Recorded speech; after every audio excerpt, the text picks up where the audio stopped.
Welcome to the 8th and last video in the 8-part video series on the meanings of the prophecies in the book of Daniel.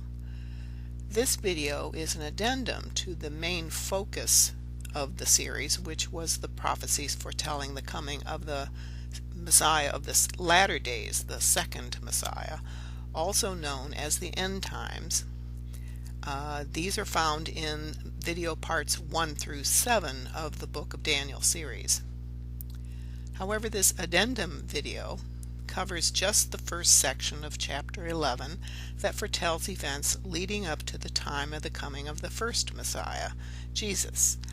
I did not cover this in the main part of the video since, as I mentioned, my purpose for doing this series on the book of Daniel was to focus on Daniel's vision concerning the second coming of the Messiah of the latter days. But I thought a few people may be interested in this part of the first section of chapter 11 that was fulfilled before even the advent of Jesus, so I put this at the end of the series in an addendum.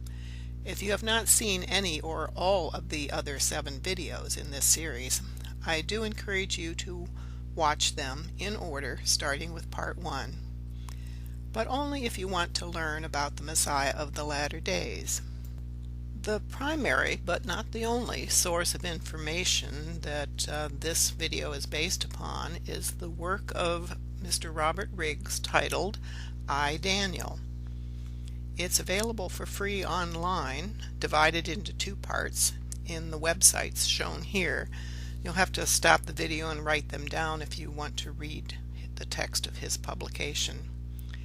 Note that the home website, bci.org, for his publication has free access to a lot of other information on the ways the Baha'i faith has fulfilled biblical and other prophecies from other faiths on the coming of a great being who would redeem the world. As mentioned, this video is about the first section of chapter 11, meaning verses 1 through 35. Focusing on verses 5 through 35, as you'll see. To access the other videos in the Book of Daniel series and some of my Bible prophecy videos, you have to go to YouTube, youtube.com, and in the search box enter my channel name, which is what you see there, Integral Destiny 9, all one word with a number 9 at the end. So let's dive right into chapter 11, the first section about the kings of the south and north.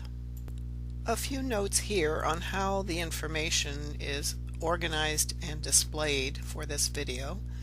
Most of this video will be direct quotes from an interpretation of chapter 11 of the book of Daniel from a compilation titled I, Daniel by Mr. Robert Riggs, as mentioned before. Direct quotations from Mr. Riggs' publication, I, Daniel, will be bordered by the white borders as you see illustrated on the bottom of this slide. Quotations from the sacred texts of the Bible have a yellow background with black lettering, illustrated at the top. Quotations from the Baha'i sacred texts will be bordered in purple, as shown in the middle. Quotations from Islam's sacred text, the Quran, are bordered in green, shown at the bottom, and my own additions to the discussion will not have any borders at all. If we look at historical events in relation to the book of Daniel, it needs to be recognized that the appearance of the Messiah of the first advent, Jesus, was foretold very precisely in chapter 9 of Daniel. That prophecy is covered in part or video number 4 of this series, by the way. This is a timeline showing the time from Daniel's time, that's on the far left, up to the time of 1844 Common Era at the far right, the year that is the ultimate object of most, but not all, of the prophecies in the book of Daniel. Please note that this timeline is not to scale in any way. If we start at the far left at the time of Daniel, in chapter 9, verse 24, he prophesies the 70 weeks prophecy until the coming of the Messiah, the first appearance, that is, Jesus. In verse 9, chapter 9, verse 25, Daniel gives the beginning point of the 70 weeks prophecy, which we found to be the year 457 BC. In chapter 8, verse 14, Daniel gave the vision called the 2300 days prophecy, which gave the year that the Messiah would come for the latter days, the second coming to Christians, to start the 7th millennium, which would come about 400 years later, after the 400 years after the Messiah would come. The starting point of the 2300 day prophecy is the same as for the 70 weeks prophecy. This 2300 day prophecy ends in 1844 Common Era, when the forerunner of the Messiah declared his identity and mission. He was known as the Bab, which means the gate or door in English. Now the 7 times prophecy of Daniel chapter 4, the white horizontal bracket at the very top, also ends in 1844. I've also plotted when the Messiah Jesus appeared, then as we go right, the time period between Jesus and when the king who exalted himself showed up. That's the vertical pink line at the far right end of the timeline. If you're curious about the 2 prophecies that I mentioned having culminated in the year 1844, those 2 prophecies being the 7 times prophecy, that white bracket at the top of the previous timeline, and the 2300 days prophecy from chapter 8 of Daniel. It was fulfilled, they were fulfilled in the year 1844 and 1863 by the Messiah and his forerunner. And there's a video you see here, The Prisoner of Acca, that explains a bit about it, and it's a very well produced video, about 30 minutes in length. You might want to pause the video and write down this website if you wish to see it. Just note that the address starts with HTTPS : not just HTTP : Robert Riggs' interpretation of the first section of chapter 11 goes up to the time of Antiochus and would place the period of the kings of the south and the north to the left of the vertical aqua blue line representing the time of Jesus Christ.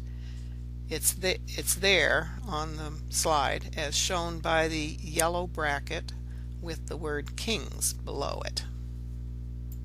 You may be wondering about these kings who are referred to as the kings of the north and the south. Why are they called that? Because they come from the north and the south of the beautiful land, as Daniel refers to the Holy Land to the Jews. Just for background, I wanted to let you know that I double-checked all of Mr. Riggs' historical references to kings, other people, and historical events. They all checked out as true. The truth can sometimes be hard to believe, as you'll see in our presentation here.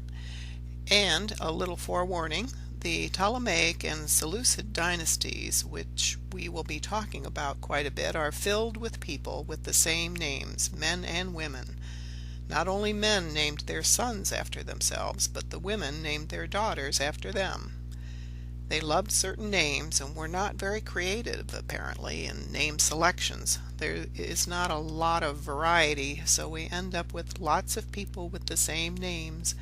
It's all very confusing. I tried to clarify who's who as much as possible. Also, much of the history of the Ptolemies, the Seleucids, including Antiochus IV, are in 2 books of the Apocrypha of the ancient times in the Bible, 1st and 2nd Maccabees. These books are not in all Christian Bibles. You'll have to look for a Bible that has these books in them.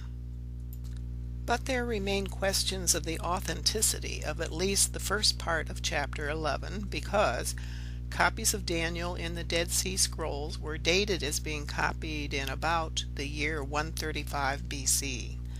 Most of the events in chapter 11, verses 1 through 35, are easily seen to track precisely with events described in this video and 1st and 2nd Maccabees. and most of the events in history that do track with Daniel, chapter 11 verses 1 through 35, occurred before the copies of the Dead Sea Scrolls of Daniel were copied on those scrolls. Thus, verses 1 to 35 could have been actual history written down by someone and not a prophecy at all.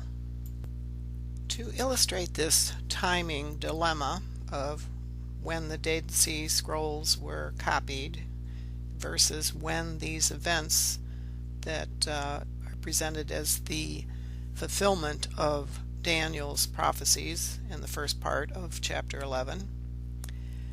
This timeline shows the time of Daniel on the left. See the arrow pointing to the period shown to be the theorized lifetime of Daniel in relation to when the presumed prophecy fulfilling events of the kings of the north and the south prophecies occurred. To the right are the lifetimes of Alexander the Great,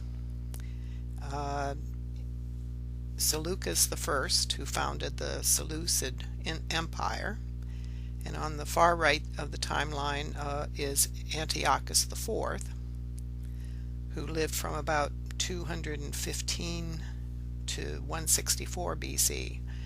The yellow star in the lower right corner underneath the timeline is the scientifically determined date of the scrolls of the Book of Daniel found with the Dead Sea Scrolls. Note that these were all copies that were found, not any originals. Experts agree there must have been older original Book of Daniel copies or originals, because linguistically the language in these copies had far older language patterns and usages not in use when the copies were copied. So we can see that the date of the copies of Daniel were after the events of the first set of kings of the north and south mentioned in chapter 11 verses 5 through 35.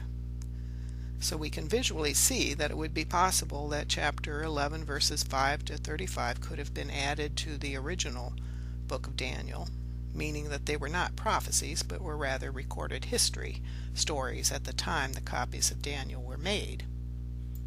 So to reiterate, there is evidence on the other side of this equation too.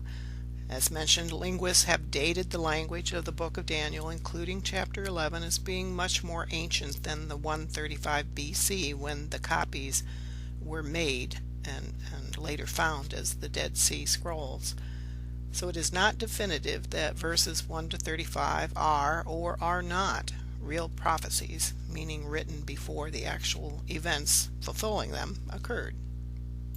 So we may never know for sure whether verses 1 through 35 were truly prophecies, unless originals of the text of Daniel 11, 1 to 35 are found and dated, and at this point that appears to be very highly unlikely. However, verses 36 through 45 of chapter 11 still hold. These verses are about the king who exalts himself, which were definitely fulfilled by Napoleon Bonaparte. See video part 6 that pretty well lays out that story. Thus Daniel, or whoever, definitely and precisely foretold the coming of Napoleon. In fact, Napoleon so precisely fulfilled those prophecies that the odds of their being fulfilled by Napoleon by chance alone is outrageously unlikely, thus that they must be truly prophetic verses, whoever wrote them. Having now reviewed that background information, as we begin this venture into the story of the kings of the south and north, we need to set up the scene of the vision of the man that Daniel describes in chapter 10 that leads us directly into this chapter 11. Robert Riggs begins the review with this verse from chapter 10, verse 21. And the man who is both the angel Gabriel and the Bab, who was the forerunner on earth, who announced the imminent appearance of the Messiah of the latter days, Baha'u'llah, who was also the foretold Michael, as we reviewed before in previous parts of this series. So this verse that Mr. Riggs begins with, quote, "But first I will tell you what is written in the book of truth. No one supports me against them except Michael, your prince." End quote.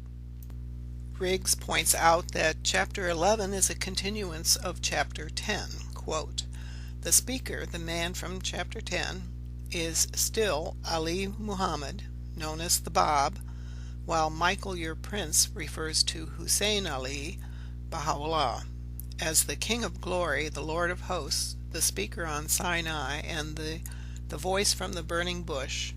Baha'u'llah is also the latter-day prince," meaning Messiah, "of the Jewish nation." End quote from Mr. Riggs. Also remember, quotes from Mr. Riggs' publication are bordered in white. My comments are never bordered. Continuing from Riggs, quote, "We recall that the first verse of Daniel 10 places the date of the prophecy in the 3rd year of Cyrus, king of Persia, not in the 1st year of Darius the Mede, as implied by some, probably spurious, versions of Daniel 11. End quote. Just a little injection here from me. This is where the last phrase about Darius the Mede is probably from spurious versions of Daniel 11. This is that phrase that I wish to point out may be a bit overstated by Mr. Riggs, but on the other hand, he is entitled to his opinion. And Mr. Riggs offers this summary of what he thinks chapter 11's section on the kings of the north and south is all about. Quote, "Daniel 11 describes the time of troubles that will beset Palestine as a consequence of the invasion of Persia by Alexander. The struggles between the north and south are included in this chapter." End quote. We start with verse 1 of chapter 11, and remember, Bible verses will have a yellow background as seen here. Quote, "And in the 1st year of Darius the Mede, I took my stand to support and protect him." Verse 2, "Now then, I tell you the truth. 3 more kings will arise in Persia, and then a 4th, who will be far richer than all the others. When he has gained power by his wealth, he will stir up everyone against the kingdom of Greece." Mr. Riggs then explains how these verses were fulfilled. Quote, "The 4 Medeo-Persian kings that followed Cyrus were Cambyses, Gaumata, Darius I Hystaspes, and Xerxes. Xerxes was the extremely rich and most powerful monarch of Persia, who raised the whole world against Greece." This table shows the 4 kings after Cyrus the Great, who is listed at the top. The verse we quoted stated that the 4th king who will appear after Cyrus, who was Xerxes, in the bottom row of the table.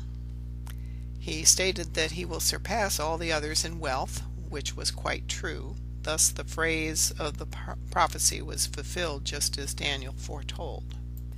This is an image of King Xerxes from a wall sculpture from his tomb. It should be mentioned that according to Jewish scripture, Queen Esther was married to Persian King Ahasuerus. King Xerxes is considered to have been this King Ahasuerus in traditional Jewish history. See the book of Esther for that story.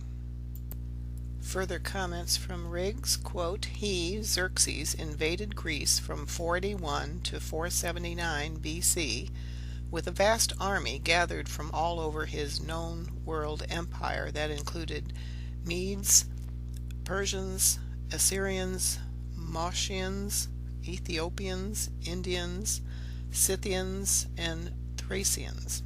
Xerxes' army, numbered in the hundreds of thousands, was attended by an equally impressive navy of hundreds of ships.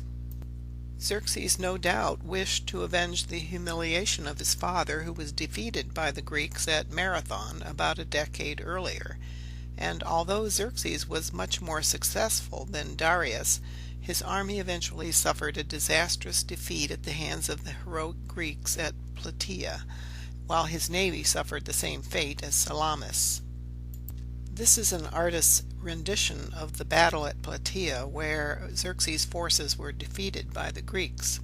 And this by Riggs, quote, "The stories of these amazing victories against overwhelming odds were chronicled by the Greek historian Herodotus, and have inspired Grecophiles for many centuries. Indeed, the modern marathon races commemorate the anonymous Greek warrior who ran the 22 miles from Marathon to Athens, gasped out the news of the victory over Darius, and then dropped dead." End quote. So Xerxes was indeed richer than the other kings and used that wealth to wield more military power. Xerxes truly did stir up everyone against the kingdom of Greece, just as Daniel foretold in verse number 2. Thus that part of the prophecy has been fulfilled. And FYI here, you will see several timelines in this presentation as I plot the points in time that certain events occur. Just a reminder for those of you who don't often see data about events that occurred in ancient times before the birth of Christ, you must keep in mind that in the Gregorian or Western calendar, in the years before Christ, acronym BC, or nowadays known as BCE, before Common Era, those years count backwards in time from that birth of Christ.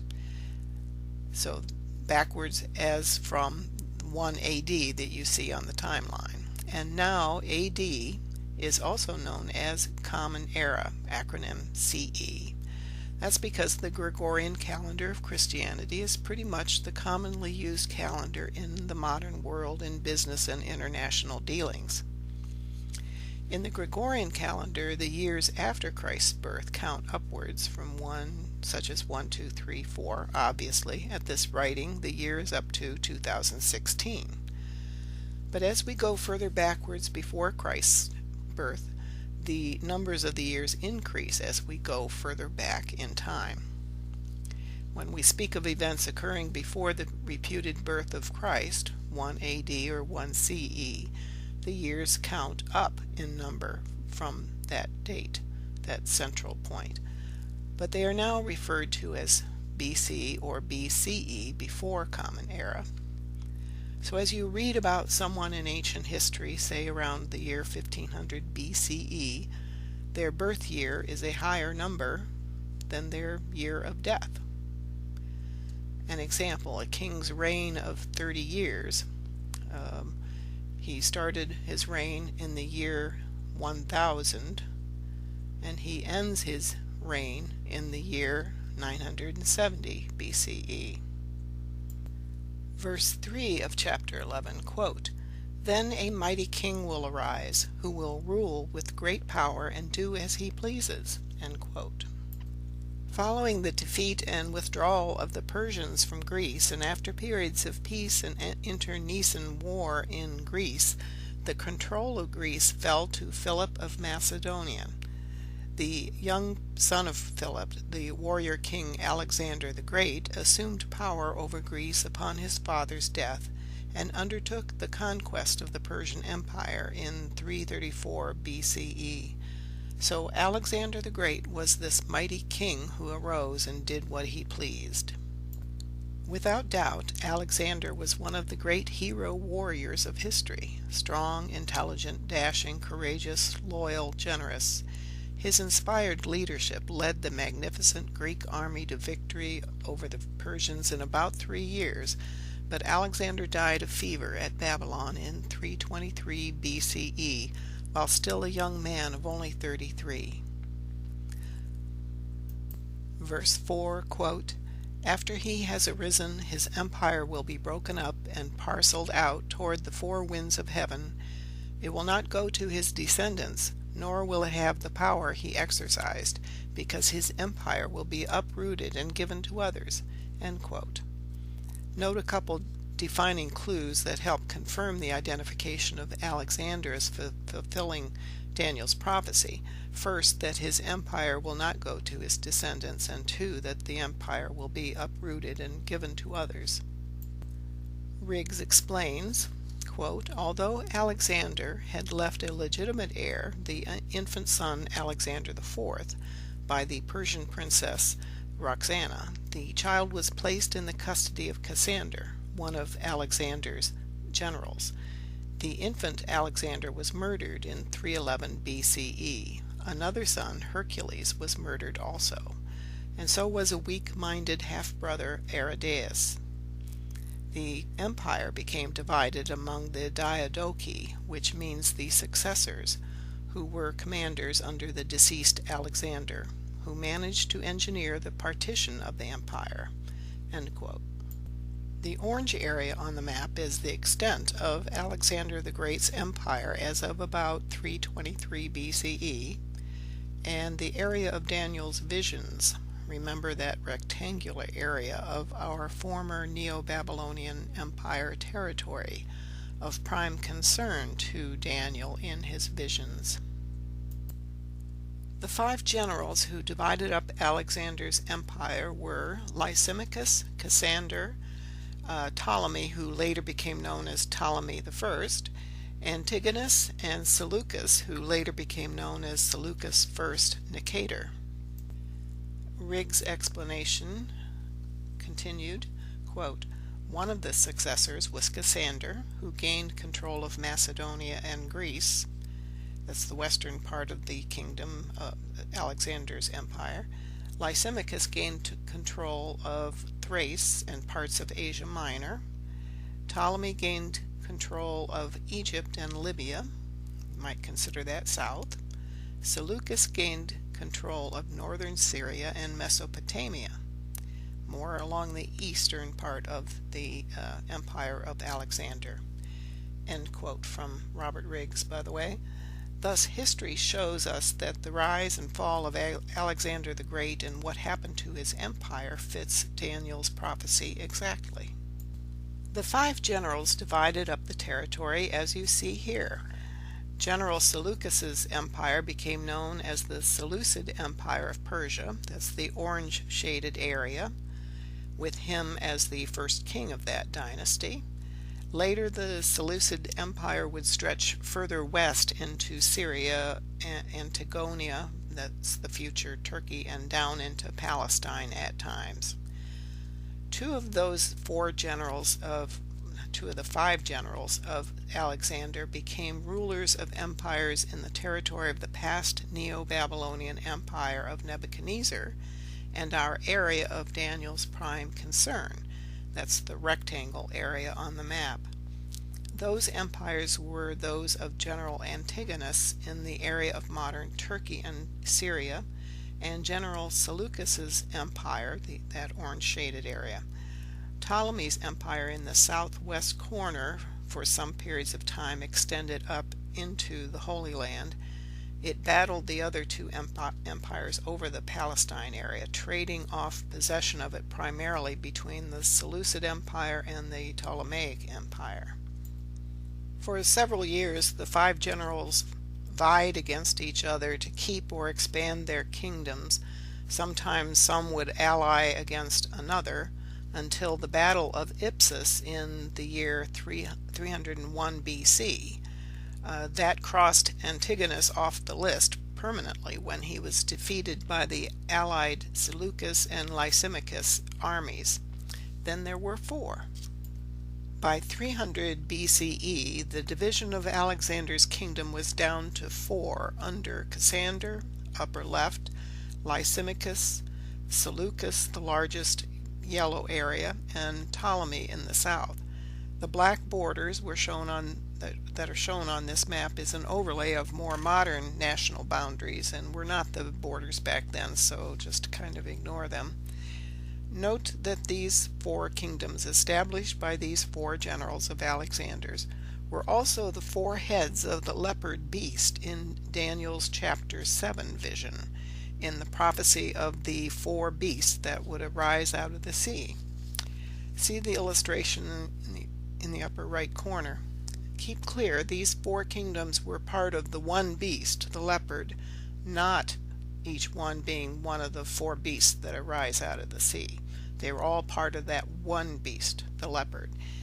These empires directly sprouted from Alexander's empire and were all part of the Hellenistic Empire period, meaning the empires growing out of the Greek and Roman cultures. Verse 5, quote, "The king of the south will become strong, but one of his commanders will become even stronger than he, and will rule his own kingdom with great power." End quote. And Riggs' explanation of the fulfillment of this prophecy, quote, "The king of the south, Ptolemy I, who became known as Soter, meaning the preserver, ruled from around 323 to 285 BCE. Given control of Egypt and Libya on the death of Alexander, he quickly gained control of Hollow Syria, meaning Palestine, southern Phoenicia, Cyprus, and Cyrene. The southern empire under Ptolemy Soter became the leading and most powerful of the four states after the breakup of Alexander's empire." This is a bust of Ptolemy I of the Ptolemaic Empire of Egypt that he established. Egypt is south of Daniel's Holy Land, thus Ptolemy was the king of the south. He reigned as ruler, as mentioned before, about 323 to 285 BC. And as also mentioned, the word Soter means the preserver or savior. Back to Riggs' explanation, quote, "Following the period of conflict between the remaining rivals for Alexander's empire, the eastern portion fell under Seleucus, who, with the second partition of Alexander's empire, also obtained Babylonia. Later he conquered Susiana and Media and extended his power to the Oxus and Indus rivers. In 301 BCE, Seleucus joined a successful confederacy against Antiochus I, the newest king of Macedonia, and as a reward Seleucus was granted a large part of Asia Minor and the whole of Syria. Toward the close of his reign he conquered the rest of Asia Minor and proclaimed himself king of Macedonia. With the eclipse of Macedonia, Seleucus became the undisputed king of the north, Seleucus I Nicator, who ruled from 312 to 281 BCE. His empire was much vaster in extent than that of Ptolemy I Soter, the undisputed king of the south. And this is an image of Seleucus I Nicator, who began and ruled the Seleucus Empire of Persia from, as mentioned, 312 to 281 BCE. Note that the term Nicator means the conqueror. Remember that the Seleucid Empire's territories are north of the beautiful land to Daniel, meaning the Holy Land. Thus, Seleucus was a king of the north. The award to Seleucus preempted Ptolemy's claim to Palestine and resulted in a series of wars that lasted for over a century to determine the future of Palestine. During the course of these wars, Palestine was crossed and recrossed from north and south several times by would-be conquerors. For Egypt to achieve strength and prosperity, she had to obtain timber from Lebanon for her ships. Furthermore, the line of commercial traffic that went along the Nile to and from Alexandria had a rival in the line of trade that went from the Persian Gulf across Arabia to Gaza, and it was to the advantage of the king of the south to control both. In the first war of the series described in Daniel chapter 11, Ptolemy Soter took Palestine in 320 to 318 BCE. Verse 6, quote, "After some years they will become allies. The daughter of the king of the south will go to the king of the north to make an alliance, but she will not retain her power, and he and his power will not last. In those days she will be betrayed, together with her royal escort and her father and the one who supported her." End quote. Now for Robert Riggs' comments on how this prophecy verse was fulfilled. Quote, "This concerns an arrangement made between Ptolemy II Philadelphus, the brotherly, who reigned from 285 to 246 BCE, who was the king of the south, and Antiochus II Theos, meaning God, who reigned 262 to 246 BCE, who was the king of the north in this episode. Laodice, the former wife of Antiochus, was to be left in a secondary position in Asia Minor, while Berenice, Ptolemy's daughter, was to reign at Antioch and bear children for the Seleucid inheritance. but both Laodice and Berenice were Macedonian princesses true to type. Laodice induced Antiochus to come back to her at Ephesus. Antiochus subsequently died under mysterious circumstances, with some suspicion falling on Laodice. Laodice then sent assassins to Antioch to murder Berenice and her infant son. The ploy succeeded, and Laodice's son, Seleucus II Callinicus, who reigned from 246 to 226 BC, became the new king of the north. End quote. Now I'm going to kind of review this and put it in a more visual setting, so maybe it will be more easily understood. Hopefully, we'll see. So we have these two kings and their empires. Antiochus II Theos on the left in yellow, the king of the north Seleucid Empire, and Ptolemy II Philadelphus in blue on the right, king of the south of the Ptolemaic Empire. They warred for many years, trying to gain territory, power, and riches, especially by battling over Palestine and Syria. Now, Antiochus II had a wife named Laodice. They had 5 children. Most notably for our story is the first one, their son Seleucus II Callinicus. Note that they named a daughter after Laodice, named her Laodice II. But Antiochus divorced, or set aside, Laodice I, and she was not pleased in the slightest. The battling between these two kings became non-productive for both kings.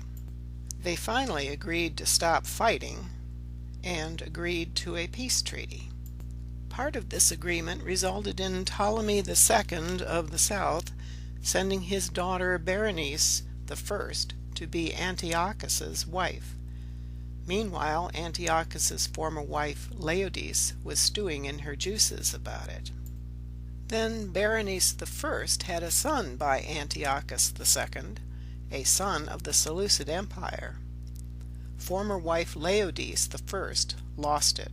Her rage and concern that her own sons would be passed over to succeed Antiochus as king set her into action. Laodice plotted her revenge. Former wife Laodice persuaded Antiochus to return to her, which he did. He moved back to Laodice's abode and banished Berenice to Ephesus. Then Laodice struck. Laodice murdered Antiochus II, reputedly by poisoning him. At the same time, she had some cohorts murder both Berenice and her infant son. And thus Laodice's son, Seleucus II Callinicus, succeeded his father onto the throne of the Seleucid Empire. Daniel's prophecies fulfilled quite precisely. Verse 7, quote, "One from her family line will arise to take her place. He will attack the forces of the king of the north and enter his fortress. He will fight against them and be victorious." End quote. Riggs explains, quote, "Ptolemy III Euergetes means the benefactor, and he reigned from 246 to 221 BC. He was the son of Ptolemy II. He took over from his father and was determined to avenge the death of his half-sister Berenice. The invasion of Syria by Ptolemy III was called the Laodicean War, that is, the war against the murderous Laodice." End of quote. Verse 8, quote, "He, the king of the south, will also seize their gods, their metal images, and their valuable articles of silver and gold, and carry them off to Egypt. For some years he will leave the king of the north alone." End quote. Riggs explains, quote, "Ptolemy III was successful in his invasion of the north, and according to St. Jerome, he plundered the kingdom of Seleucus II Callinicus and carried away 40,000 talents of silver and 2,500 precious cups and images of the gods, among which were those also which Cambyses, when he took Egypt, had brought to the country of the Persians." Finally, the Egyptian race, being given to idolatry, because he had brought back their gods after many years, called him Ptolemy II Euergetes, meaning the benefactor. Verse 9, quote, "Then the king of the north will invade the realm of the king of the south, but will retreat to his own country." End quote. After Ptolemy III Euergetes returned to Egypt, the war went on. Seleucus II Callinicus recovered most of northern Syria. Then in 242 to 241 BC, Seleucus II was able to deliver Damascus and Orthosia on the Phoenician coast that were being besieged by the Egyptians. Orthosia was on the coast north of Tripolis, roughly where the dark blue circle indicates on this map, and Damascus was more inland. These were the areas that Seleucus II Callinicus was able to take back from the Egyptians. Damascus is shown by the red star with the red arrow pointing to it. And as the map indicates, the light gray lines on the map show the present-day borders of the nation of Lebanon. But an attempt of Seleucus II Callinicus, king of the north, to penetrate farther south into Palestine led to a disastrous defeat. Soon after this, around 240 BC, the two powers signed a peace treaty. Verses 10 through 12, quote, "His sons will prepare for war and assemble a great army, which will sweep on like an irresistible flood and carry the battle as far as his fortress. Then the king of the south will march out in a rage and fight against the king of the north, who will raise a large army, but it will be defeated. When the army is carried off, the king of the south will be filled with pride and will slaughter many thousands, yet he will not remain triumphant." End quote. The explanation, quote, "Ptolemy III Euergetes was succeeded by his young son, the corrupt and dissolute Ptolemy IV Philopator. Philopator means lover of his fatherland, who reigned from 221 to 204 BC. The throne of the kingdom of the north had recently fallen to the highly competent Antiochus III, known as Antiochus the Great. He reigned from 223 to 187 BC. Antiochus III the Great was the brother of Seleucus II Callinicus, who he succeeded as king.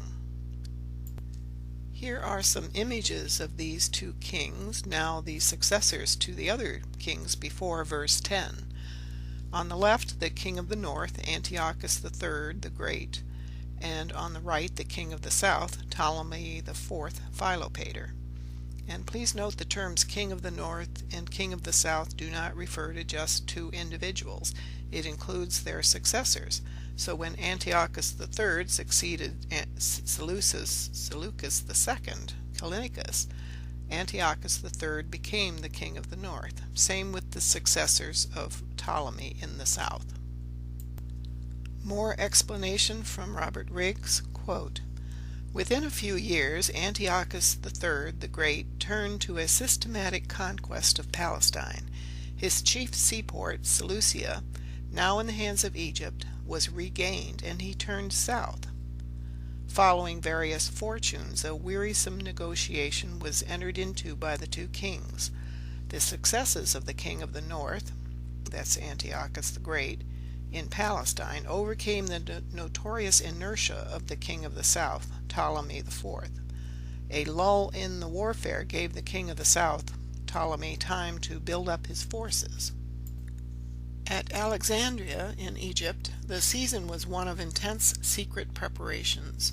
Experienced Greek officers drilled fresh mercenaries from overseas, while war material was being manufactured and prepared.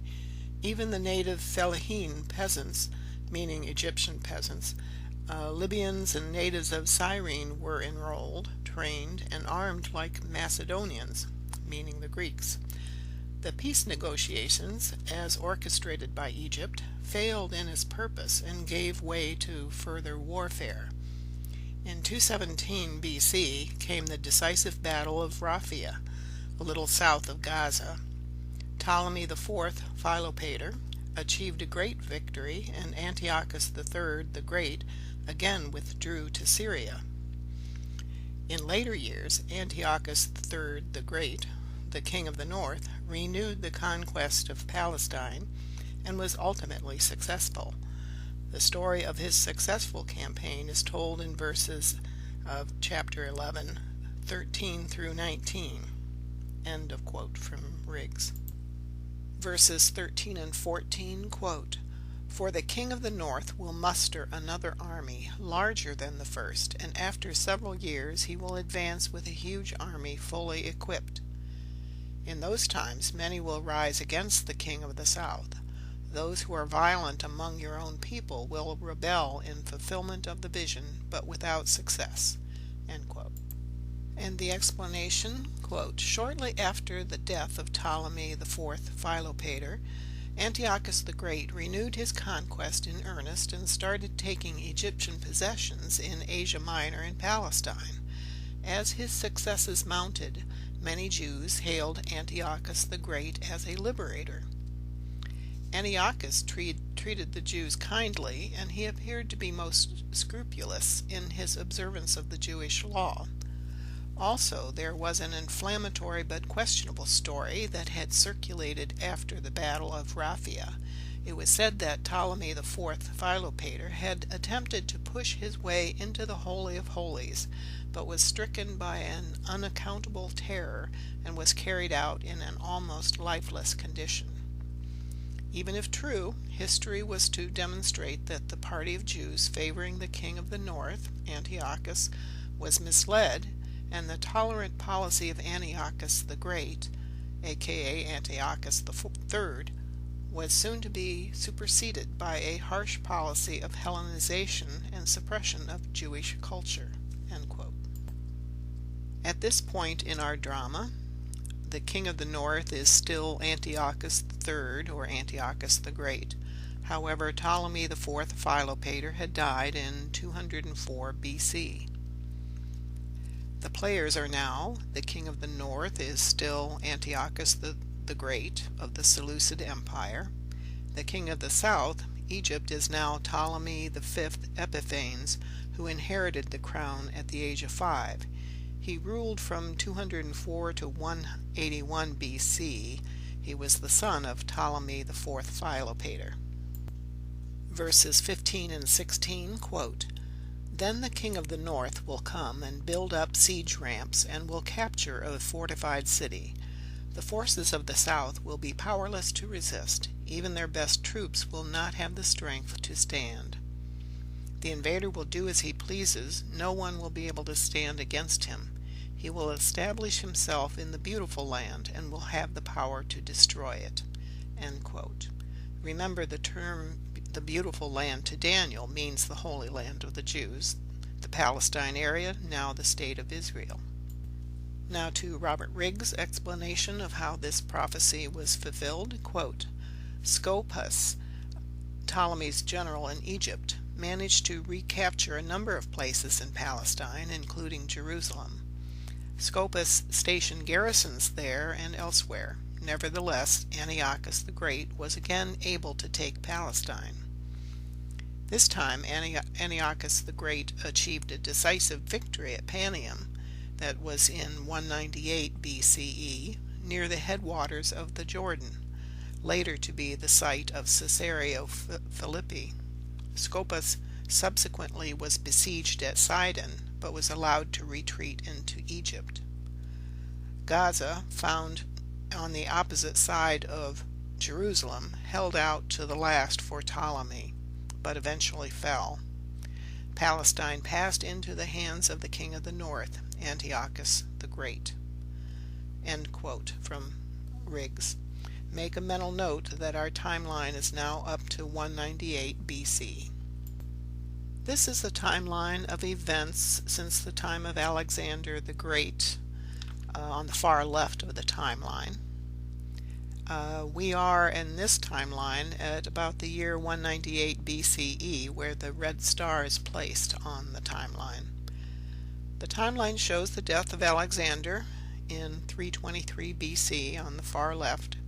represented by the white vertical line. Then as we go right, there is a yellow vertical line, barely seen, which notes the beginning of the Seleucid Empire of Persia, our kingdom of the north. It began in 312 BCE. Then a few years later, in 305 BCE, General Ptolemy declared the Ptolemaic Empire of Egypt.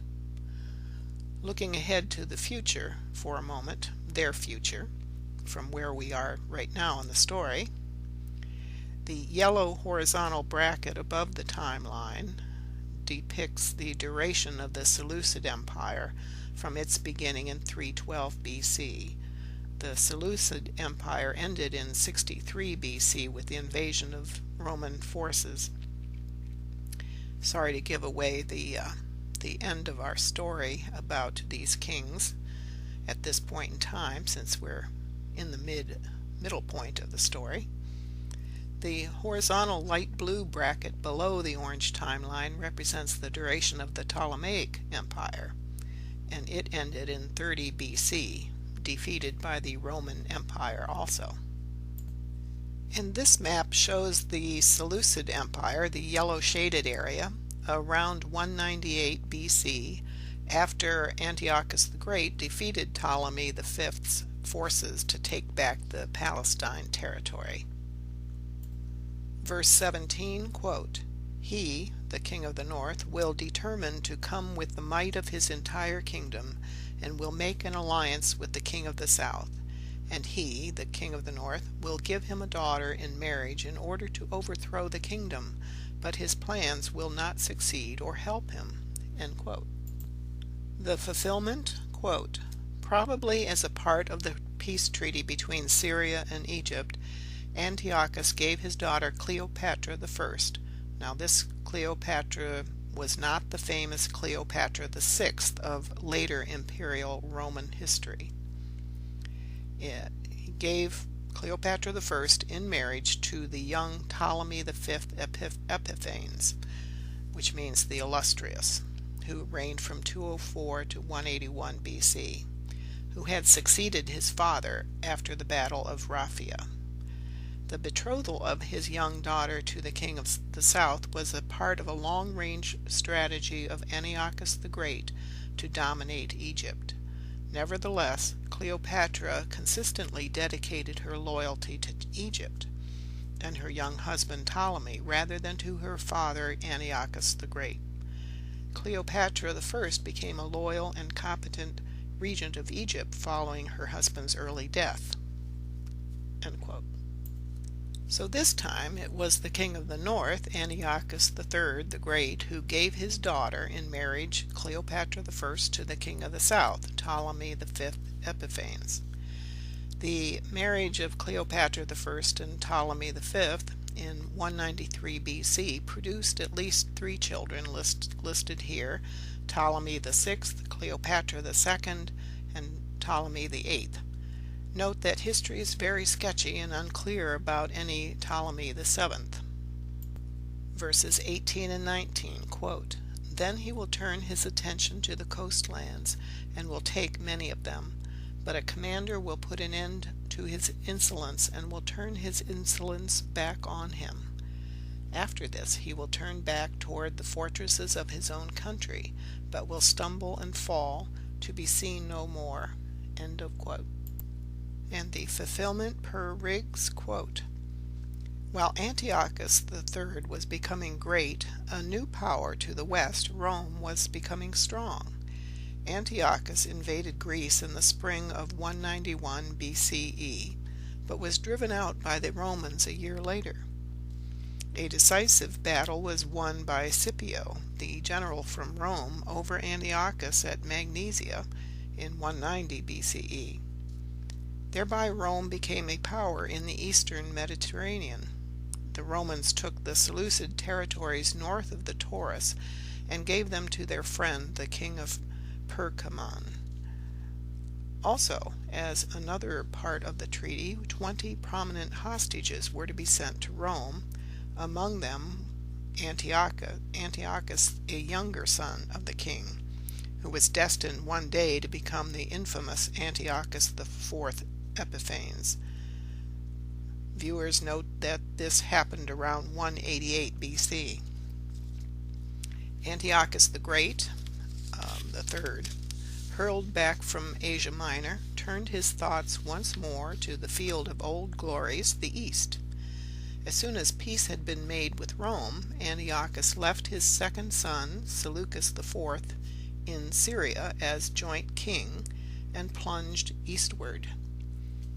The tidings eventually came back to the capital at Antioch that he, Antiochus the Great, had adventured himself with a body of troops into the Elymaean hills in quest of spoils and had been overwhelmed by fierce tribesmen. That's the end of the quote from Robert Riggs. And note that Antiochus III, the Great, was never seen again, and this was in 187 BC. So now Antiochus the Great was out of the picture as of 187 BCE. And replacing Antiochus the Great as king of the north was his son, Seleucus IV Philopator. Seleucus IV ruled for only about 9 years. The king of the south, Egypt, is still Ptolemy V Epiphanes on the right, who reigned from 204 until 181 BCE, about 35 years total. And these kings were relatives. Ptolemy V was married to Seleucus's sister Cleopatra I. Then, 6 years after Seleucus IV became king of the north, Ptolemy V, king of the south, died in 181 BCE at about the age of 23. The new king of the south, Egypt, is now Ptolemy VI Philopator on the right, who reigned from 180 until 145 BC, about 35 years total. Philopator means he who loves his mother. Note that the king of the north, Seleucus IV Philopator, his descriptive title was he who loves his father. And these kings were relatives too. Ptolemy VI was only about 5 years old and was King Seleucus's nephew. A special note about the king of the south, Ptolemy VI. He did not really reign as king at the time, he was so young. His mother Cleopatra I ruled with him until her early death at about 176 BC or so. Then later his younger siblings, Ptolemy VIII Physcon and Cleopatra II, were named as co-regents, but they did not really rule the country either. But if you look at the history books, at the list of kings of the Ptolemaic Empire, you may or may not see them listed as co-regents or co-rulers. There often were co-regents depending on the age or abilities of the descendants of the last king, or if some other party tries to take the throne too. After Ptolemy VI's mother died approximately 4 years after he became king as a young child, he came to be under the control of his guardians, Eulaeus and Linnaeus.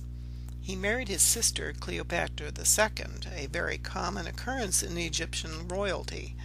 His younger brother was Ptolemy VIII Euergetes II Physcon.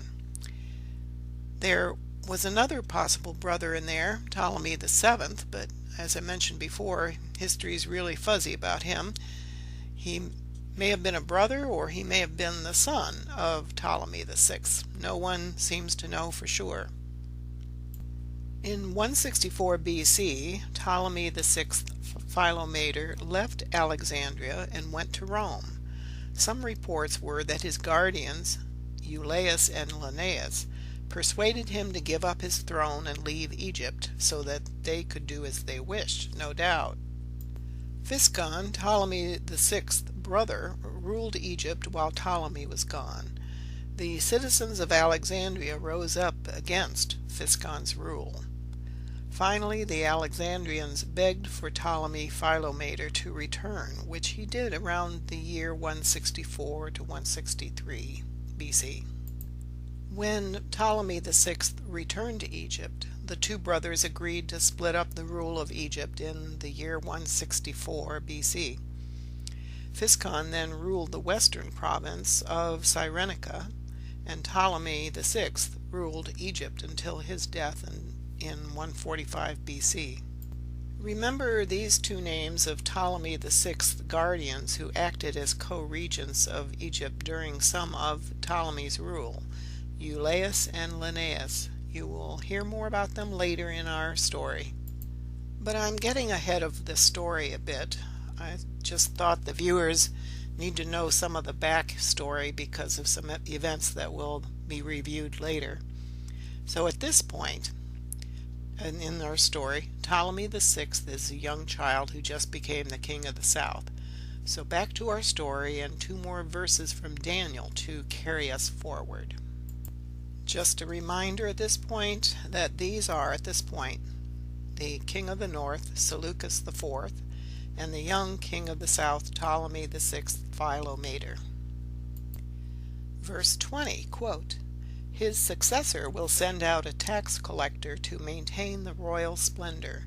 In a few years, however, he will be destroyed, yet not in anger or in battle." End quote. And Riggs' explanation, quote, "Seleucus IV Philopator became the king of the north after his father, Antiochus the Great, disappeared in the east. A retiring man who was not prone to battle, Seleucus was nonetheless a great extractor of taxes from his subjects and managed to replenish the royal treasury after the disaster at Magnesia. The officer with royal escort, from the verse from Daniel, was his chief minister Heliodorus, who was given the job and was accompanied on money-gathering missions by royal bodyguards. The power granted Heliodorus tempted him to aspire higher. Heliodorus formed a conspiracy against the king, and in a time of peace, Seleucus Philopator was suddenly murdered. This officer with royal escort, Heliodorus, was a minister of Seleucus IV, sent out with military escorts from the king to the territories to collect taxes, especially in Jerusalem. This painting depicts a scene wherein Heliodorus is supposedly ejected by angels from the temple for trying to extort tribute from the temple coffers, a story from the second Maccabees in apocryphal scriptures of Jewish history. Heliodorus was also suspected of assassinating Antiochus the Great back in 187 BCE in an attempt to take over the empire, which he failed to do in the end after all his machinations. Now in our soap opera, Seleucus IV Philopator is murdered in 175 BCE by Heliodorus himself or hired assassins. As Riggs notes, Heliodorus disappears from the scene, and it's not really known when exactly or how. Verse 21, quote, "He, the king of the north, will be succeeded by a contemptible person who has not been given the honor of royalty. He will invade the kingdom when its people feel secure, and he will seize it through intrigue." End quote. And Riggs' explanation of the fulfillment of verse 21, quote, "After his murder of Seleucus Philopator, Heliodorus proclaimed the infant son of Seleucus to be the new king. This was an obvious ruse to control the royal power himself. The rightful heir to the throne was Demetrius, the elder son of Seleucus Philopator. Unfortunately, Demetrius had been sent to Rome as a replacement hostage for his father's younger brother, Antiochus. Antiochus had become enamored of Greek culture and was in Athens at the time of the machinations of Heliodorus. Antiochus, seizing the opportunity, rushed to Antioch with an armed force. Heliodorus fled and disappeared from history, while the new impostor ascended the throne as Antiochus IV Epiphanes. Just to orient you to the location of the city of Antioch, that was the capital city of the Seleucid Empire, the heavy red arrow points to it here on this map. So Antiochus, the person, went to Antioch, the capital city, to try to establish himself as the successor to the murdered Seleucus IV Philopator. To consolidate his position, Antiochus resorted to mixed stratagems of calculated mildness and bloodshed. Prominent competitors for power were induced to disappear or to commit suicide. The infant son of Seleucus was murdered by Andronicus, an agent of Antiochus. Following the assassination, Antiochus disowned his own agent and in turn had him put to death. The character of Antiochus IV was notorious. While being an astute politician and clever trickster, he was a playboy emperor devoted to practical jokes and theatrical absurdities. While professing a love for Hellenism, he lacked the depth of understanding to appreciate its true cultural values. He was probably the most despised of the Seleucid regents. Some nameless wit in his court parodied his title Epiphanes, which means the illustrious, into the more appropriate Epimanes, meaning the madman. End of quote from Robert Riggs. It's obvious to me, this presenter, that this Antiochus definitely fit the bill as the contemptible person foretold by Daniel. So, the successor to become the new king of the north is now Antiochus IV Epiphanes. Antiochus IV has a special place in infamy. That tale continues. So, at 175 BCE, when Antiochus IV ascended the throne of the Seleucid Empire, we are now roughly where the red star is located on the orange timeline that you may remember from before. Verses 22 through 24, quote, "Then an overwhelming army will be swept away before him. Both it and a prince of the covenant will be destroyed. After coming to an agreement with him, he will act deceitfully, and with only a few people he will rise to power. When the richest provinces feel secure, he will invade them and will achieve what neither his fathers nor his forefathers did. He will distribute plunder, loot, and wealth among his followers. He will plot the overthrow of fortresses, but only for a time." End quote. And Riggs comments on these prophecies, quote, "Whereas his predecessor Seleucus III had been an avid collector of taxes, Antiochus IV was an avid spender of taxes. He lavished the riches of Syria and political privileges upon his Hellenistic friends." End quote. Please note that whereas Robert Riggs mentions Seleucus III having been an avid collector of taxes, I think he mistakenly put third when he probably meant fourth, Seleucus IV Philopator or Philopator. To continue the comments of Riggs, quote, "He bestowed magnificent presents upon the old seats of Hellenism in Asia Minor and Greece, and threw open to their craftsmen and artists lucrative employment in Syria. His chief counselors were two youths, brothers, Heraclides and Timarchus of Miletus, who had obtained the favor of Antiochus through the vilest of ways.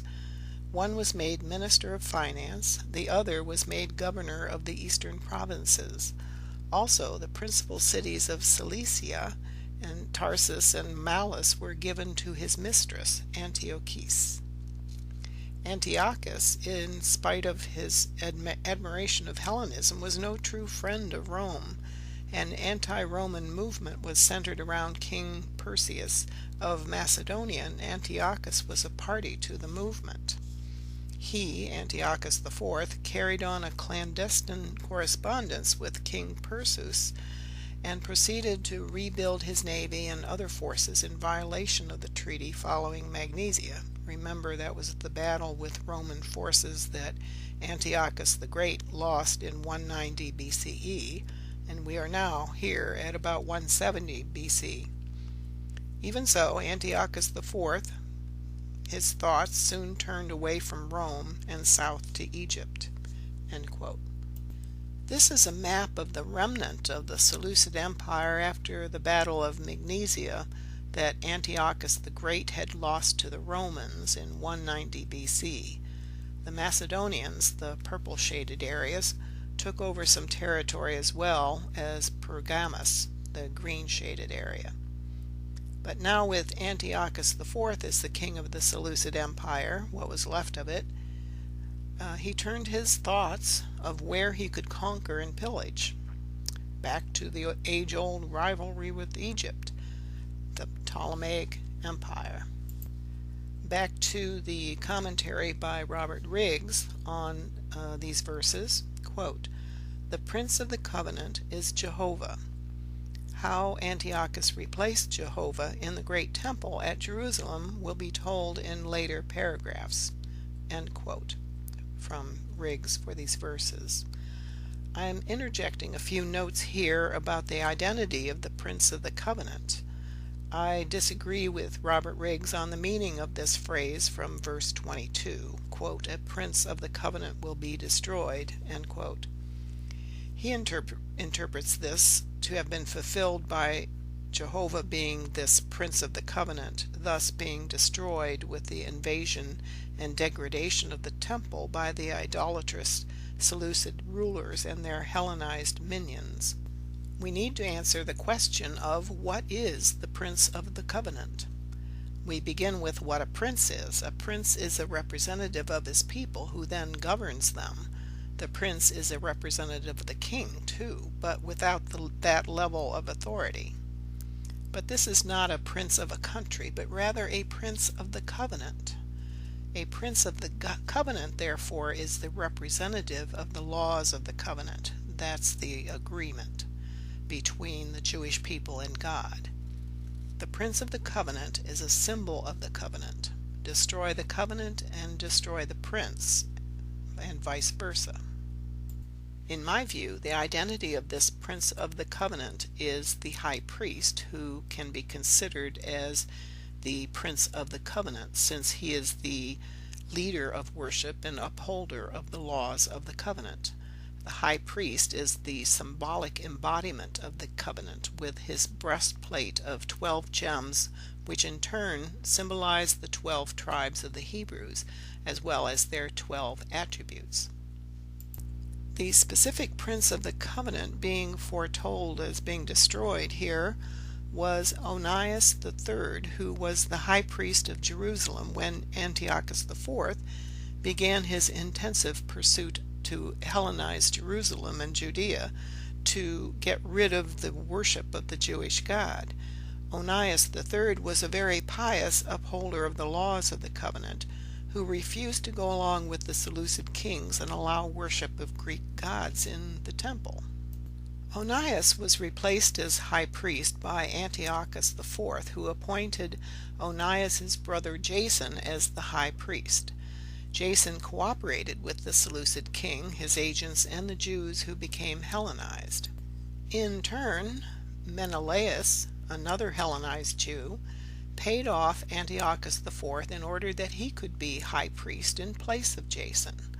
Onias, although no longer high priest, continued to oppose Menelaus and others from plundering valuables from the temple and performing sacrilegious activities in the temple. Menelaus persuaded Apollonius, the mercenary, to kill Onias. Onias, the legitimate high priest, was murdered to eliminate further public revelations from him on how the temple and Jewish law was being desecrated by Menelaus, the new high priest. Thus the, quote, "a prince of the covenant will be destroyed," quote, prophecy was fulfilled when the upholder of the law of God, Onias, was murdered. If you want to read the very complicated stories of the Maccabees and the Maccabean revolt against the Seleucid Empire rulers, see the following: the history of Antiochus's activities in Jerusalem and Judah. See 1st and 2nd Maccabees. See this story of the high priest Onias in the 2nd Maccabees, chapters 3 and 4. And just a little side note here at the end, Menelaus himself was later killed by order of Antiochus Eupator, and he was not a legitimate high priest, thus he was not the Prince of the Covenant who was destroyed. But my notes here are ahead of the story a bit. You'll hear more of Menelaus ahead. Verses 25 through 27, quote, "With a large army he will stir up his strength and courage against the king of the south. The king of the south will wage war with a large and very powerful army, but he will not be able to stand because of the plots devised against him. Those who eat from the king's provisions will try to destroy him. His army will be swept away, and many will fall in battle. The two kings, with their hearts bent on evil, will sit at the same table and lie to each other, but to no avail, because an end will still come at the appointed time." End quote. When his sister Cleopatra I of Egypt died around 176 BCE, Antiochus, that's the first son of Antiochus III, but not known as Antiochus IV, heard that Egypt might be on the verge of invading Syria. Antiochus advanced promptly with a force as far as Joppa to repel a possible invasion. After satisfying himself that things were safe for the moment, he returned north. Nevertheless, old quarrels concerning the ownership of Palestine were still unresolved, and Antiochus was sure that it would be only a matter of time before Egypt would again try to recover it. Indeed, in 170 BCE, Egypt went on the offensive to recover Palestine.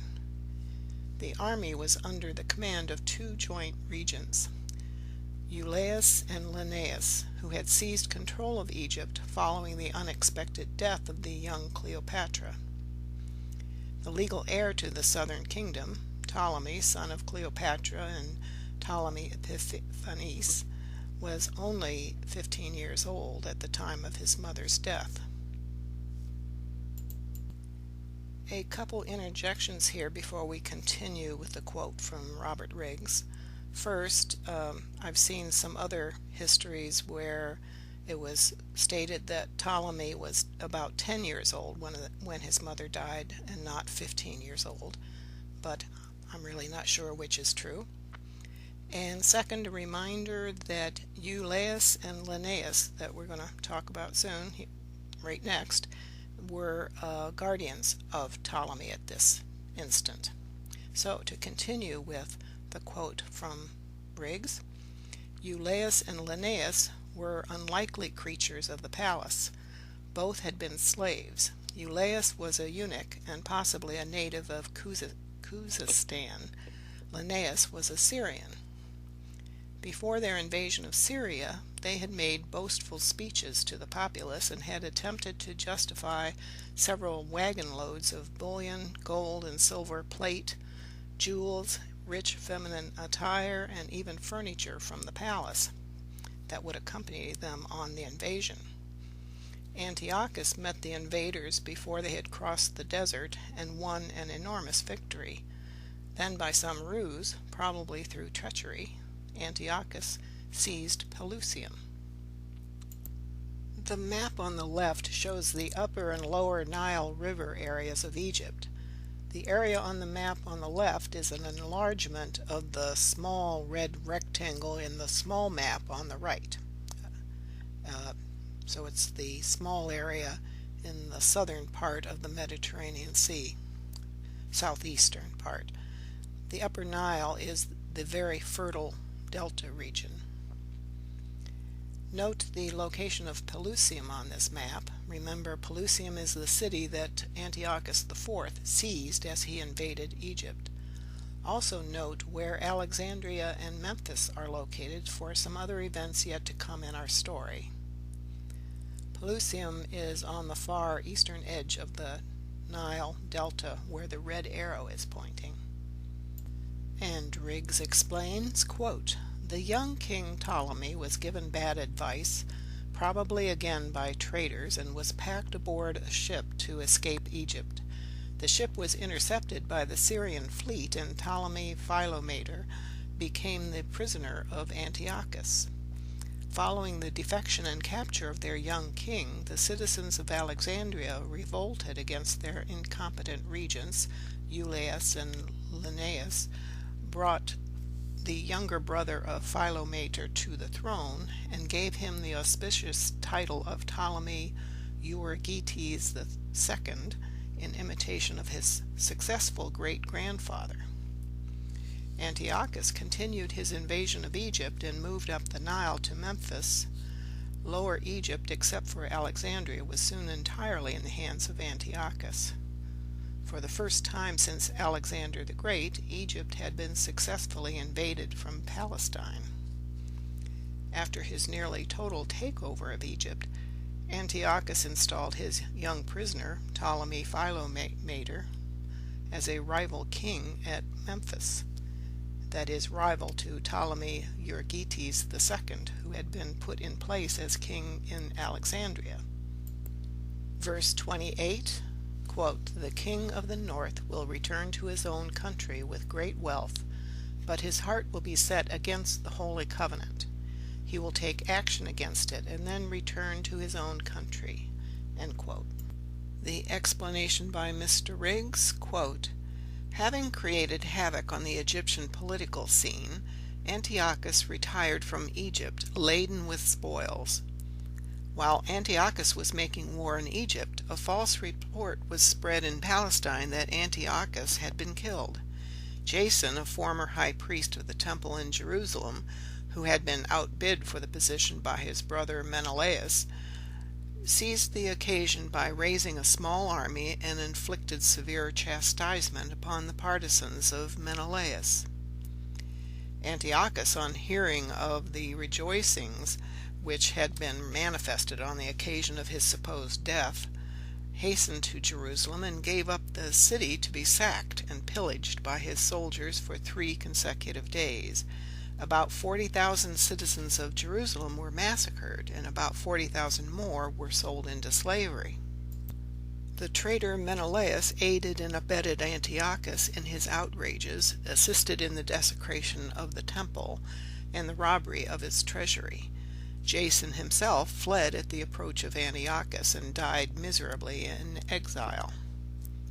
And just a note here to emphasize that the plundering of Jerusalem by Antiochus IV occurred in 170 BCE. Verses 29 and part of 30, quote, "At the appointed time he will invade the south again, but this time the outcome will be different from what it was before. Ships of the western coastlands will oppose him, and he will lose heart. Then he will turn back and vent his fury against the Holy Covenant." End quote. And the explanation from Riggs, quote, "After a lengthy negotiation between Alexandria and Memphis, it was agreed that Ptolemy Philometor and Ptolemy Euergetes II would rule as joint kings in Egypt. This embarrassing setback for the plans of Antiochus precipitated a second successful invasion of Egypt from the north in 168 BCE. This time, however, Rome, identified by Bevan, that's the author, there's a note at the bottom of the slide, Rome is identified as Katim, was now free to exercise her authority over the Near East, having just recently conquered Macedonia at the Battle of Pydna. That was June of 168 BC. Immediately, Rome sent from Delos her ambassador Popilius, who met Antiochus somewhere in the desert east of Alexandria. Antiochus had known Popilius in Rome and extended his hand in a friendly greeting. Much to the chagrin of Antiochus, his warm greeting was met with a cold rebuff. Antiochus was ordered to leave Egypt immediately and completely. Antiochus answered with one of those diplomatic phrases that came so easily to him, but the Roman was determined that he should not wriggle free. To everyone's amazement, with his cane, Popilius drew a circle in the sand around Antiochus and demanded a yes or no answer before he stepped outside of it.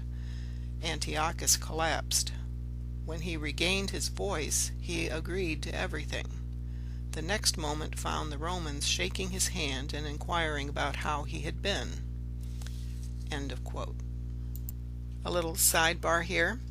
This episode with Popilius drawing that line in the sand is the reputed source of that famous cliché of someone drawing a line in the sand as being one's limit in any given situation.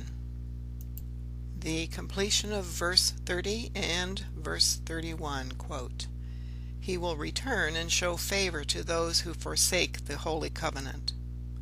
His armed forces will rise up to desecrate the temple fortress and will abolish the daily sacrifice.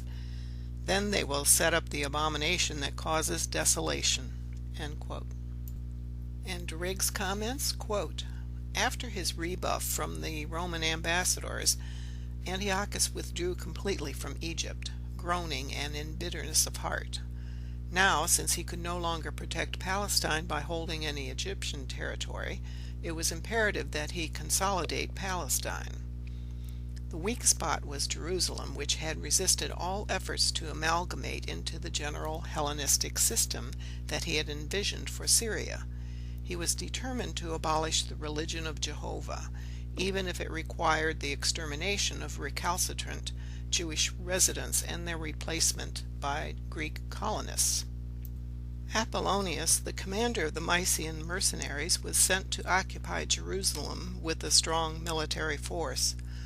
A fresh massacre occurred, probably led by the traitorous high priest Menelaus, and cleared Jerusalem of the obnoxious element, meaning those who refused to give up worshiping the Jewish God. A new fortress was built on Mount Zion, and a body of royal troops, Macedonians, was established in it to dominate the city. Following the military occupation, a Greek altar to Zeus was erected upon rock Moriah, and swine sacrificed upon it. To partake of the broth of abominable things became a test of allegiance to the king, and Menelaus was one of the participants of the new sacrificial feast. The temple sanctuary was smeared with blood, and in the ensuing riot, soldiers committed the grossest indecencies in the revered courts. Antiochus had already declared himself to be the manifestation of Zeus on earth, and the day of the king's birth became a holy day to be celebrated every month. A Dionysiac festival was introduced, in which the citizens of Jerusalem, crowned with ivy, were coerced to participate in the procession. The triumph of Antiochus over the Prince of the Covenant seemed complete. This was not to be the last time that sacrileges and abominable things would stand in the holy place. We recall once again the warning of Jesus in Matthew chapter 24 verse 15.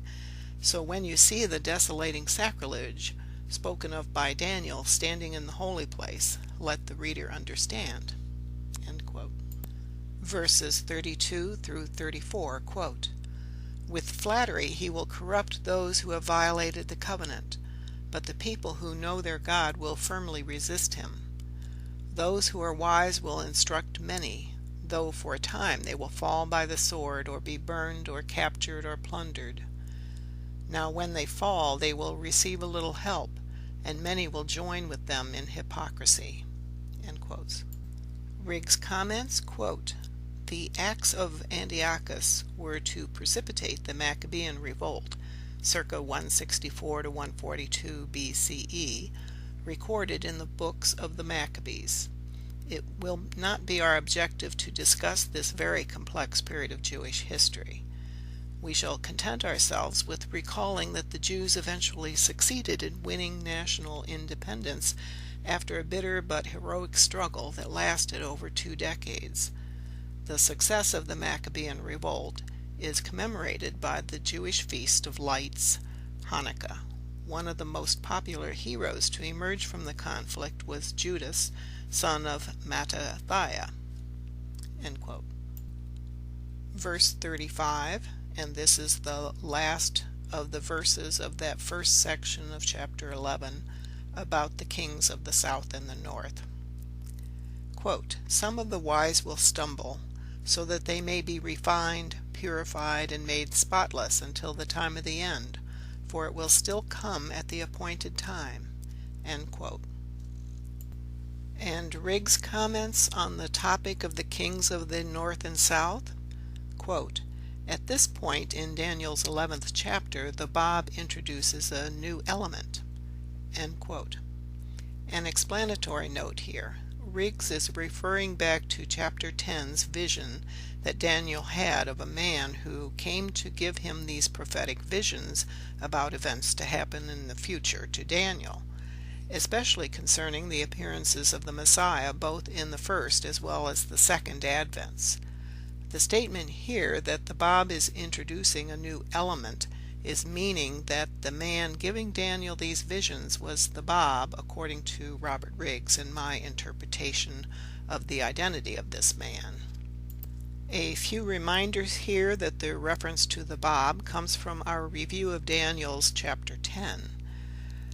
The Bab means the gate in English. He was the forerunner, the Elijah figure to the Messiah of the second advent, the Messiah of the latter days, known as Baha'u'llah, which means the glory of God in English. The faith they established in the mid-1800s is known as the Baha'i faith.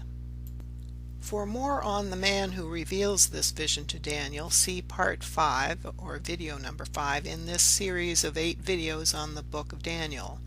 Go to YouTube, youtube.com, and enter into their search box my channel name, which is Integral Destiny 9, as you see at the bottom of the slide. That's all one word, Integral Destiny 9, and don't forget the number 9 at the end. There are numerous videos on my channel, all on how the Baha'i faith fulfills Bible prophecies, so you will have to scroll through a list of videos to find the right ones.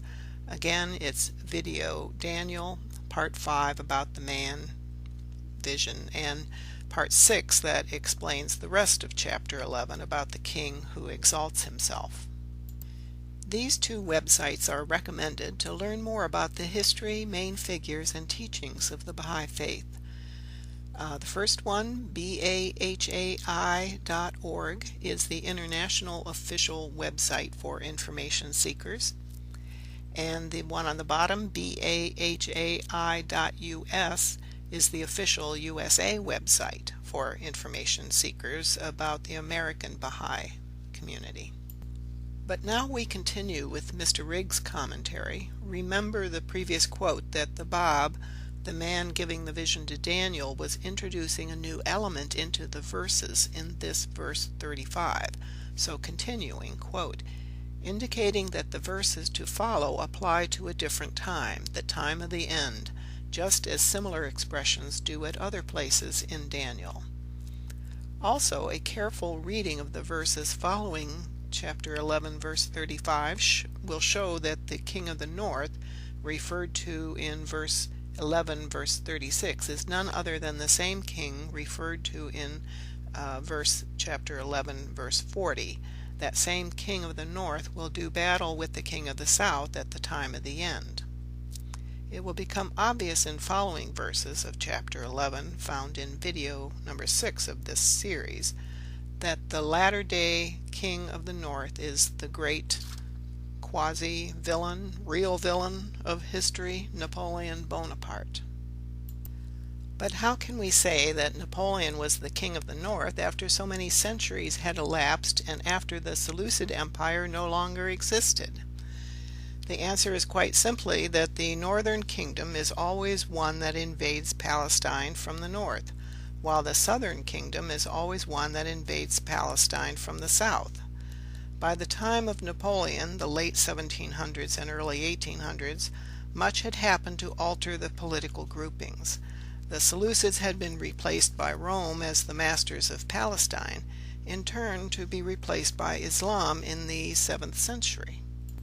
But the Muslim invasions came from the south by way of the peninsula of Arabia. Thus Islam became the southern kingdom, with the reigning caliph or sultan becoming the king of the south. Then, during the Crusades, Palestine had another temporary master, Christendom, meaning the Frankish kingdoms. This group invaded Palestine from the north by way of Constantinople, an invasion that resulted in another massacre of Jews, this time by Christians. Thus Christendom became the northern kingdom, and as far as Palestine was concerned, so it remained until the time of Napoleon. Indeed, a look at a world map will show that Christendom is essentially a northern kingdom, while Islam is essentially a southern kingdom. The kings of the north and south had complex histories following Antiochus Epiphanes and Ptolemy Euergetes II that are too lengthy to be discussed here, but of some interest to our essay is an event surrounding the crowning of Charlemagne by Pope Leo III in 800 AD, or Common Era.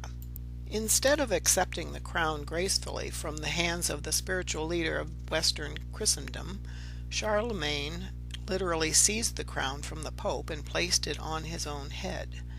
After the fall of Constantinople and Eastern Christendom to Islam in 1453 Common Era, there was no longer a serious rival for the political leadership of Christendom outside of Western Europe. It is also a fact that after 1453, the political role of the Pope became less and less important. The King of the North became simply the political ruler that happened to be dominant in the Christian lands. A similar evolution of power occurred in the Muslim countries. By the time of Napoleon, the Caliphate had lost its political power, and the King of the South had become the ruling Ottoman Sultan Selim III. End quote. This ends Robert Riggs' explanation of the fulfillment of Daniel's prophecy in chapter 11, verses 1 through 35. But we do have a little more to explain in this video, so don't go away quite yet. Now, Mr. Riggs goes on to explain verses 36 through 45, that prophecy of the coming of the King who exalts himself. You will find an explanation of those verses of chapter 11 in my video series, part number 6. So you can go back to YouTube and search for part number 6 if you're interested. You may be wondering, after hearing all this, what does it mean? Why did the man giving Daniel this vision think this was important enough that Daniel must write it down for posterity? To answer that, we have to look at where we are in time at this point in the fulfillment of Daniel's prophecies.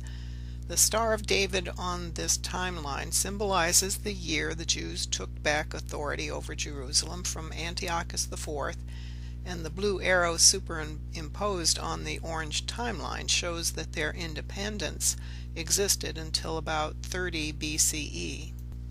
And in that year 30 BCE, they were taken over by the Roman Empire. The Seleucid Empire was conquered about 63 BCE, and the Ptolemaic Empire of Egypt fell to Rome in 30 BCE. This event of the Holy Land being brought under the Roman Empire took away the independence of the Jews once again. Their period of independence was only about 100 years long. What was going on here? The reason why this period of time was important is that it was all a process leading up to the conditions that would result or bear witness to the advent of the Messiah, of the first advent, on or about what we call now 1 AD or 1 Common Era, that Messiah being Jesus. So the importance was not that the Jewish people were given independence, because their independence was relatively brief. It was all about events were leading up to that coming of the Messiah that Daniel had predicted back in chapter 9 of his book. We have a couple of prophecies pointing to when the Messiah would appear. So do these two prophecies overlap in any way, or are they countering each other, in effect dueling prophecies? Or are they confirming each other? And those prophecies are the 70 weeks, meaning the 77s prophecy from Daniel chapter 9, and these prophecies in chapter 11 of the kings of the north and south that we just reviewed. So let's go back briefly to look at that 77s or 70 weeks prophecy from Daniel chapter 9 verse 24, quote, 77s are decreed for your people and your holy city to finish transgression, to put an end to sin, to atone for wickedness, to bring in everlasting righteousness, to seal up the vision and prophecy, and to anoint the most holy place." End quote. My emphasis was added to this slide. For your information, some Bible translations term it 77s and others to 70 weeks. First, that opening phrase, "decreed for your people and your holy city." Your people means Daniel's people, meaning the Jews.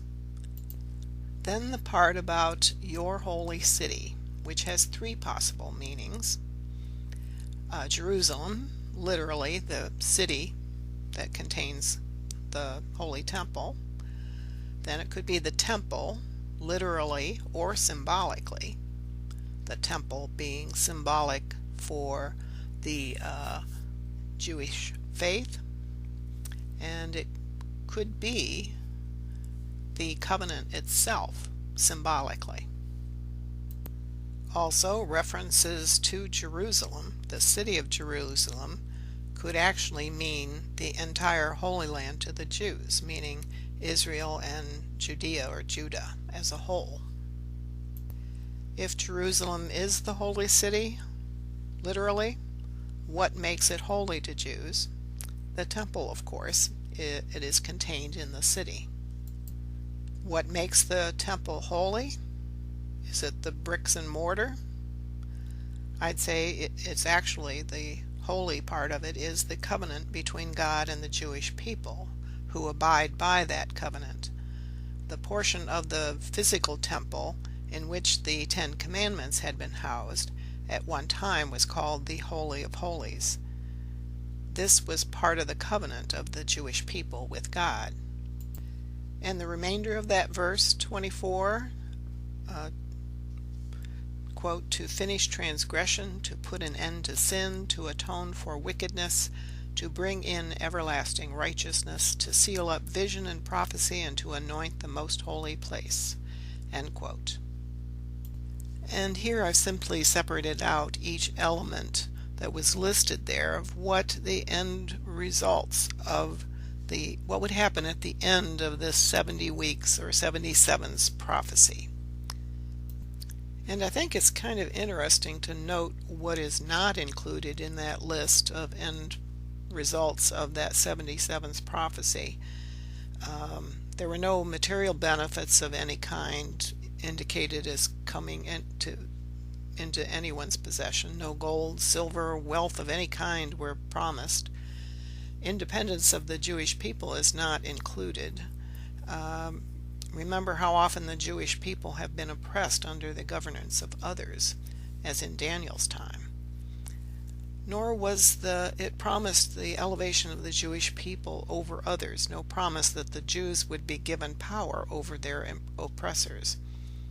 At the end of the 2300-day prophecy, there is a promise of the Jews returning to their ancient homeland, but not in the 70 weeks prophecy. Gaining political power for the Jewish people, in fact, no promises of the Jews gaining any kind of political, economic, or military power over any other people or peoples. The end results of the 70 weeks prophecy were all spiritual in nature, not material. The Jewish people would be presented with an opportunity for spiritual forgiveness for past transgressions, atonement for wickedness, etc. And most importantly in that list of end purposes, this quote, "seal up vision and prophecy and to anoint the most holy place." But what does that mean? It means the appearance of the Anointed One, the Messiah, meaning his first coming, Jesus the Christ. Now, in the 2300-day prophecy from chapter 8 of Daniel, that end point of that prophecy is the year 1844, was when the Messiah of the latter days was prophesied as coming, and did come in the person of the Bab, who was the Elijah figure, the announcer of the coming of the great Messiah of the latter days, Baha'u'llah. You remember this timeline, I hope. remember all this setup of the kings of the north and south, pointing to this period at their ends, which would be about 63 BC for the North Kingdom, the Seleucid Empire, and the Kingdom of the South, which ended about 30 BC. Then the ending of the independence of Jerusalem, meaning the Jews around 63 BC with the defeat of the Seleucids, with the expansion of the Roman Empire. Now here I've removed the kingdoms of the north and the south. Their purpose in this prophecy is now over, and we are left at about 63 BC when Rome took over the area of Palestine and the Jews. I've added the green horizontal arrow, which depicts the overlay of the 77th prophecy, also known as the 70 weeks prophecy from chapter 9, foretelling the coming of the Messiah of the first Advent, which precisely ends at the week, the last 7 years, that included the period of the ministries of John the Baptist and the Messiah, Jesus the Christ, approximately 27 to 33 AD. All these prophecies are pointing us all to the time when the Messiah would appear. We were being told to watch this period of time so that we would recognize our Messiah when he appeared. But most people, Daniel's people, the Jews, did not recognize the signs of the times and did not recognize the Messiah at that time. My opinion is, from all the evidence I have studied for the last 30 years, that the all-knowing God knew this would be the case. So all along he planned and prophesied for the appearance of the Messiah a second time, just in time for the 7th millennium. This Messiah would be the return of the first Messiah too, although with a new name. The complete explanation of Daniel chapters 8 and 9, which contain the prophecies known as the 70 weeks prophecy in chapter 9 and the 2300 days prophecy in chapter 8, are included in Book of Daniel Part 4 of my series on the Book of Daniel. To access all the parts of Daniel and other of my Bible prophecy videos, go to my YouTube channel, Integral Destiny 9, all one word. Put that into the search box and it should get you there. You are now at the end of part 8 of 8 in this 8-part series on the Book of Daniel, where that yellow arrow is pointing. If you venture to watch any of the other videos, please start with part 1 and see them in sequence. The prophecies of Daniel that I've reviewed in the first 7 of this 8-part series on the Book of Daniel have been focused on Daniel's visions of the appearance of the Messiah of the latter days, including his forerunner and Elijah figure of his dispensation. Those two manifestations of God were Baha'u'llah and the Bab, respectively. For an introduction to Baha'u'llah, the Messiah for this new era, this video, The Prisoner of Akka, is highly recommended to you. It's very powerful and informative. It's also professionally made, unlike the amateur production you are currently watching. It's only about 30 minutes in length. You'll have to pause the video and write down the web address. Please note that the web address begins with https:, not just http:. These two websites are recommended to learn more about the history, main figures, and teachings of the Baha'i faith. The first one, bahai.org, is the international official website for information seekers. And the one on the bottom, bahai.us, is the official USA website for information seekers about the American Baha'i community. This video is an amateur production by this person, me. It's not an official production by or for the Baha'i faith.